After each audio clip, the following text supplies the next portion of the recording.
Opa, salve nação! E ainda nesse vídeo, comentaristas debatem sobre os tempos distintos do Flamengo, que teve um primeiro tempo avassalador e uma queda brusca de rendimento no segundo tempo. É mais tranquilo no primeiro do que no segundo tempo. No primeiro tempo, o Palestino praticamente não incomodou. O Flamengo teve um domínio absoluto do jogo, total.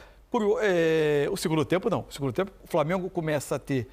Sempre que ultrapassada a sua pressão ofensiva, começa a ter muito problema atrás. Teve estreia, Léo Ortiz estreou com a camisa do Mengão. E além de muito seguro, ainda teve estrela e marcou seu primeiro gol com a camisa do Mengão.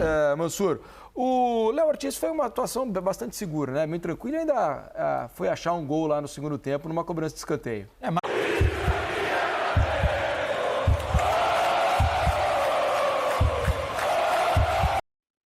Vamos começar a conversar então sobre essa noite de Libertadores, de Copa Conmebol Sul-Americana. Tudo isso vai ser assunto a partir de agora aqui, conto com a participação de vocês. Vamos colocar aqui na tela já o campinho com a escalação do Flamengo para o jogo de hoje, né?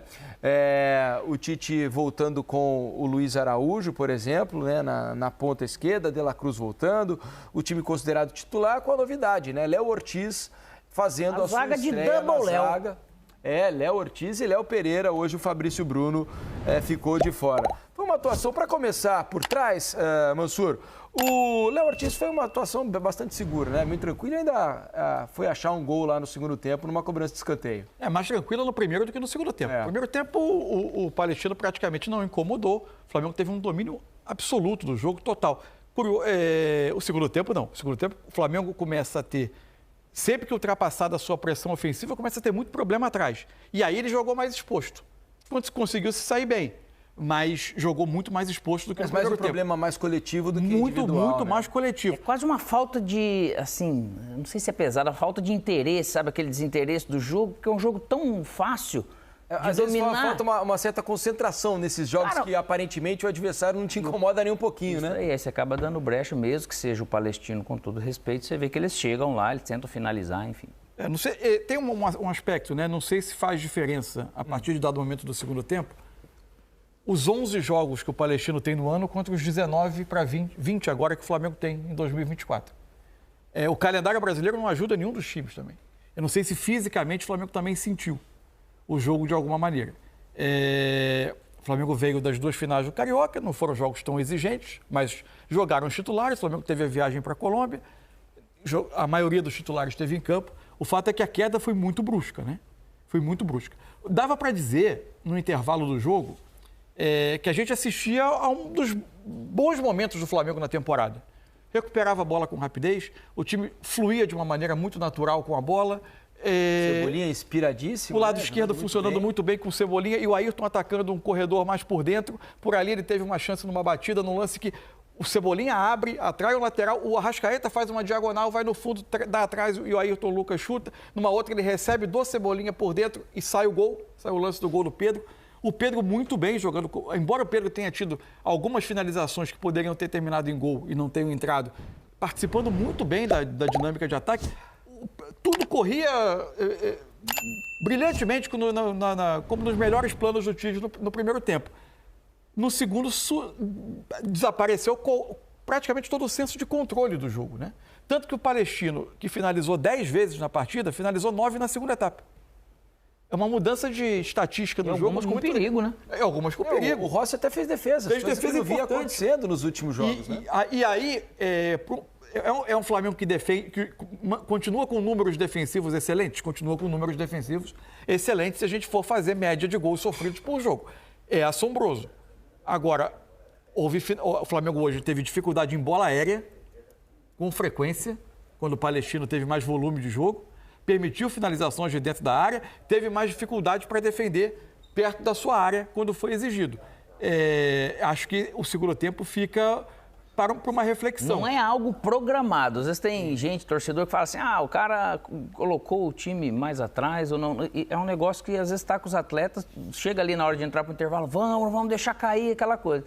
Só que o jogo ele é tão fácil que daqui a pouco você dá essa amolecida. Para você recuperar de novo, você pode ver que realmente a produção do Flamengo caiu no segundo tempo, sempre serve de alerta. Ganhou o jogo. Tá ok, beleza. Ganhar o jogo do Palestino era uma obrigação, dominar o jogo era uma obrigação.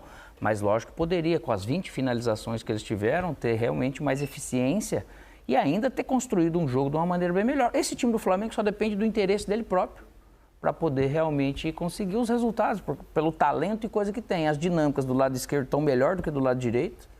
O Arrascaeta até veio pegar bastante bola, que ele conseguiu. Jogou abaixo o Arrascaeta hoje, né? Achei ele abaixo. Os dois jogadores, para mim, lugar abaixo. Não estava numa noite normal, né? Teve 2 lances no primeiro tempo em que ele tenta, após um rebote de uma jogada ofensiva, ele tenta ir na pressão para recuperar rapidamente a bola e manter o time no ataque.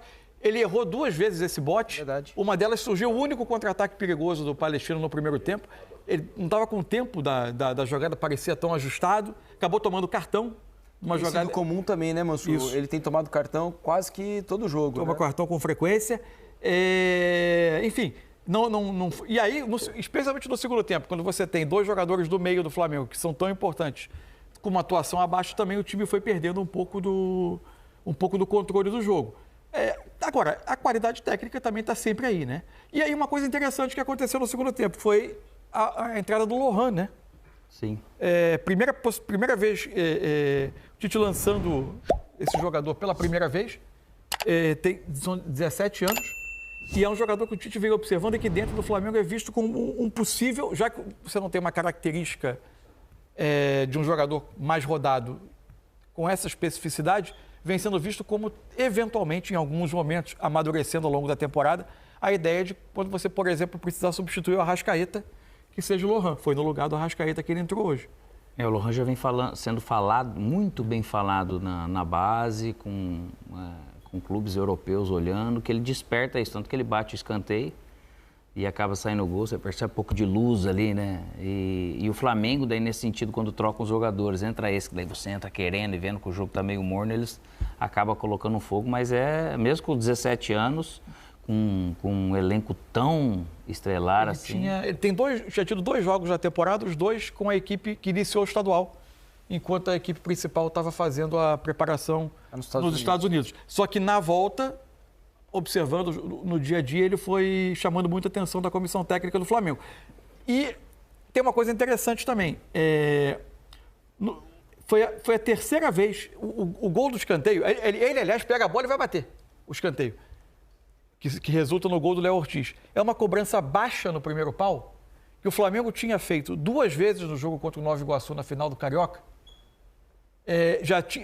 Me parece algo preparado em treino, porque foi uma batida muito parecida com 2 batidas que o Flamengo tentou contra o Nova Iguaçu. Uma delas, o Pedro quase fez um gol de calcanhar na final do estadual. Parece algo que vem sendo trabalhado. Agora, não sei se vocês concordam, mas acho que há uma queda de rendimento no Flamengo em relação a uma parte, principalmente acho que antes da data FIFA, o Flamengo vinha dando impressões melhores. Tudo bem que foram 2 jogos de final de estadual, ainda que contra um time que não é o dos 4 grandes aqui do estado do Rio. Depois um jogo de maior exigência pela Libertadores, com um time bastante mexido. E hoje, de novo, um time de Libertadores, embora tenha-se a impressão de que seja o pior do grupo, né, pelo fato de ter tomado 4-0 em casa do Bolívar. O primeiro tempo do Flamengo poderia ter, sim, resultado em um placar mais elástico. Mas a produção, depois, principalmente no segundo tempo, não parecia com movimentos naturais, né? Parecia um jogo um pouco forçado, um pouco ansioso, não coordenado. Mais atrasada, assim, né? Parece que realmente um pouco mais lento. A gente fala assim de interesse, não é o querer, não querer, mas o interesse pelo jogo, eu falo, aquela ação que você vai fazer. Meio mais, como se fosse mais disperso, assim, realmente parece que não está naquele estado de prontidão como estava antes da data FIFA, você lembrou bem. E o jogo muda muito de cara, né? E aí tem horas que você precisa reagir bem a uma nova cara que o jogo tem. O Flamengo parecia que estava acomodado, não no sentido de desinteressado, mas confortável num jogo em que ele recuperava a bola, se organizava para atacar, tinha o adversário o tempo todo esperando lá atrás. No intervalo, o Palestino muda os 2 pontas, os 2 jogadores de lado, começa a ter um pouco mais de escape, né? O Flamengo normalmente constrói com um lateral quase como um atacante e o outro por dentro como um meia. Em geral, os adversários vão tentar quando forem buscar um contra-ataque rápido, jogar pelos lados, onde você, em tese, pode estar eventualmente mais descoberto. Só que o Flamengo vinha recuperando essa bola com muita rapidez. Começa a não recuperar, entra um contra-ataque, entra um segundo, o jogo muda de cara. O jogo começa a acontecer mais tempo perto do seu gol. E aí você tem que reagir a isso. Como o Flamengo não teve, no segundo tempo, um Pulgar no seu melhor jogo, o Arrascaeta não estava no seu melhor dia. Isso tudo foi tirando um pouco de equilíbrio. Agora, eu acho, e venho dizendo aqui, que o Flamengo teve as suas oscilações o tempo todo nesse primeiro trimestre de tempo. O Flamengo teve uma sequência, antes da data FIFA que você citou, que foi um pouco mais animadora, quando ele ganha na fase de classificação do Fluminense de 2-0, tem um jogo contra o Madureira que ele acaba confirmando a Taça Guanabara. Uma diferença técnica grande, mas o time se impôs. E aí vem aquela semifinal com o Fluminense, o primeiro jogo, que o Flamengo faz o seu melhor jogo da temporada. O jogo da volta já é mais administrado, numa rotação mais baixa. As finais foram jogadas num nível abaixo, a exigência também era menor. Rotação total abaixo, mas né? o ritmo do time abaixo. E o jogo na Colômbia, que a gente fica na dúvida do quanto influiu ou não influiu a altitude. Agora, antes dessa fase boa pré-data FIFA, tinha tido também 2 clássicos que não foram tão bem jogados. Contra o Vasco e contra o Botafogo. Contra o Vasco, o Flamengo flertou com o resultado de derrota. O Léo Pereira salva 2 bolas embaixo do gol. Então, os números do Flamengo são excelentes, mas eles passam a impressão de uma estabilidade que nem sempre foi vista em campo. O time do Flamengo tem pontos a melhorar, sim. Para a qualidade do elenco, ele ainda pode ser melhor ou jogar no nível, por exemplo, do primeiro tempo de hoje, por períodos maiores dos jogos. E outra coisa, né? Pelo volume que o Flamengo criou no primeiro tempo, poderia ter saído do primeiro tempo como uma goleada. Não pode se dar ao luxo. Tudo bem que hoje o jogo era contra o adversário mais fraco, tem que fazer o gol. Mas não se pode dar o luxo de perder tantos gols como perdeu. Alguns gols muito tranquilos para se fazer. Tanto que no segundo tempo ele passou muito mais perto de tomar um empate, uma boa parte do que de fazer o segundo gol. Poderia ter pendido para um 5-0, como poderia ter terminado no empate num jogo de azar do Flamengo. Ou trazer aquela emoção para o jogo, que você fica na pressão, desesperado, para tentar fazer o segundo gol. 2 defesas seguidas do Rossi num determinado momento, né? O Rossi defende, a bola volta, depois vem o escanteio. Vem o escanteio, ele defende de novo uma cabeçada no chão. Enfim, é algo para melhorar. O Mansur falou sobre números aqui. Vamos colocar então os números do jogo para a gente avaliar o que eles dizem para a gente depois desse Flamengo 2, Palestino 0. Posse de bola, 61% do Flamengo contra 39% do Palestino. Finalizações, veja, permitir 10 finalizações ao Palestino. 9 no segundo tempo, bastante. repetindo. 9 no segundo tempo. É muita coisa para uma diferença tão abissal entre as duas equipes, né? Ainda que o Flamengo tenha produzido um bom número de finalizações. Primeiro tempo, 12-1. Foram 20. Então, veja como o segundo tempo é abaixo. Segundo tempo, Flamengo, 9-8, né? para o Palestino. Então, finalizações no alvo, 8 do Flamengo, 3 do Palestino, 9-3 em escanteios, 10-13 em faltas cometidas, 3 impedimentos do Flamengo, 2 do time chileno. Que mostra um pouco da dispersão, o fato de você estar impedido, da maneira que for os lances, assim, é algo de você estar um pouquinho mais concentrado, mais ligado, você não vai ficar. Passes trocados, 537 do Flamengo, 305 do Palestino, 87% de precisão nos passes do Flamengo contra 81% do time chileno, desarmes 6-9, cartões amarelos 2-4, não tivemos expulsões no jogo de hoje. Vale lembrar o seguinte, agora a Libertadores está uma leve pausa aí, né? São 3 rodadas de Campeonato Brasileiro para depois o Flamengo voltar a jogar na Libertadores e ir à altitude de La Paz jogar contra o Bolívar. O Flamengo pega agora o Atlético Goianiense na estreia do Campeonato Brasileiro neste domingo às 4 da tarde. Depois joga contra o São Paulo na quarta-feira à noite, também no Maracanã. E enfrenta o Palmeiras no domingo, 4 da tarde, em São Paulo, no Allianz Parque. Antes da viagem da quarta-feira, né? Provavelmente o Flamengo vai na terça para La Paz jogar ou na segunda até, para La Paz jogar na altitude contra o Bolívar. E é por isso que é importante entender. E aí quem está na comissão técnica talvez... Só para completar, Mansur, claro. Depois do Bolívar tem Botafogo. Isso. Clássico contra o Botafogo pelo Brasileirão. Por isso que é importante quem está na comissão técnica e tem acesso aos dados de desempenho físico do time, de fisiologia, de tudo, para entender se o que se passou no segundo tempo tem apenas uma questão tática ou tem uma questão física dessa sequência recente. As 2 finais do estadual, a viagem para a Colômbia e esse jogo de hoje com uma necessidade de vitória com o primeiro tempo numa rotação muito alta. Porque a partir de agora, o nível de exigência só aumenta. Você vai subindo uma ladeira de exigência. O Atlético Goianiense jogando no Serra Dourada, tudo bem, um time que veio da Série B. Mas tá de 14 vitórias seguidas, mas com o Jair Ventura. Que vem de título estadual. Título passando por cima do Vila Nova.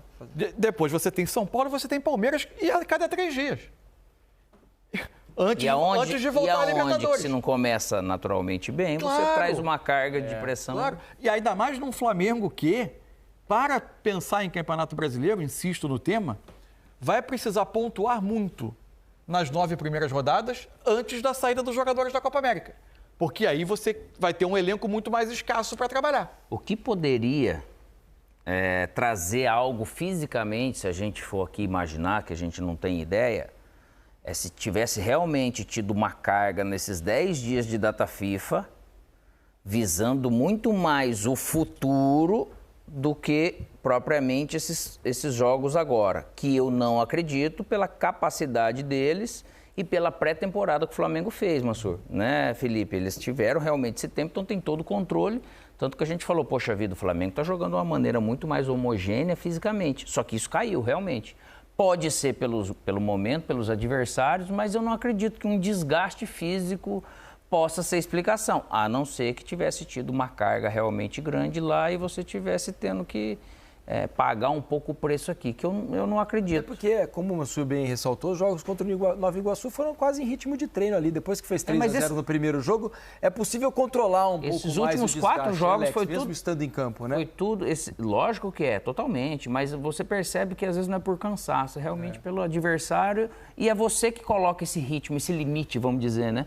E o Flamengo parece que não conseguiu fazer diferente. Parece que eu sei que eu vou ganhar, né? Eu não preciso fazer a minha força total para ganhar, porque eu sei que o jogo naturalmente vai caminhar para isso. A gente fala da altitude, né? Mas parece que todos os 2 jogos com o Nova Iguaçu foi na altitude também, com o Palestino também, né? Porque teve a mesma característica física, né? Emocional, dizendo, né?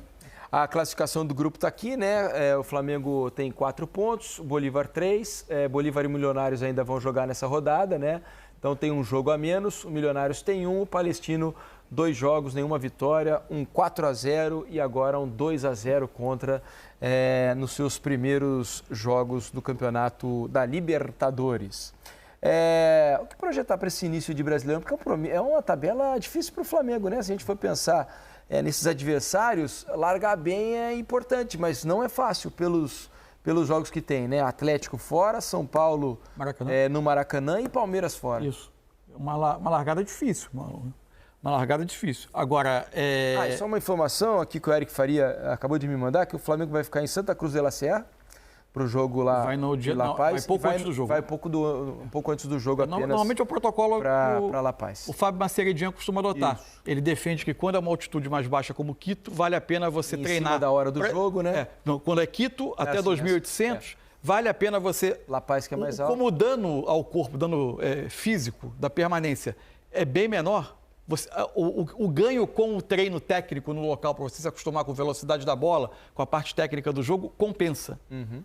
Agora, em La Paz, não. A permanência lá gera uma possibilidade dos efeitos da altitude agirem mais após as 6 horas de permanência na cidade.